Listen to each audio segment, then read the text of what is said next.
tonight's very expensive parting shot is a Scotch whisky, one that is sold for $628,000 in Hong Kong to a private collector. Sotheby's says the enormous 6-litre bottle of Macallan M is the most expensive whisky ever sold at auction, beating another Macallan for $460,000 in New York in 2010. So can a bottle of booze really be worth that much, or is the cheap stuff just as good? Well, I went to a whisky bar in London to find out.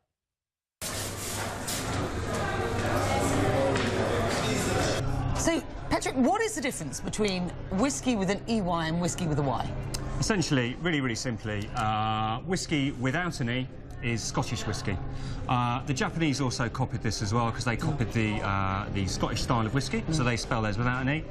Irish whiskey with an E, American whiskey with an E. Right, so what makes a very good whiskey? It's going to be, I mean, in terms of expense, how much it costs, it's going to be on how much was made in the first place. It was a long time ago. Did they have the raw ingredients to make it? We've got one here, and it's not the Macallan M that was recently auctioned, but it is a 1946 Macallan. And we've got to think about something like this as the time when it was made, just after the war, had very limited raw ingredients, so they didn't have a lot of the barley to actually make it with. Pour me one. Well, we're going to try these, and I'll show you the difference between kind of age on. So we've got a Glenmorangie, a 10 and a 25 year. So the youngest whiskey in here will be 10 years. Okay, all from the one distillery, and this will spend 10 years in an ex-bourbon barrel, maturing away there.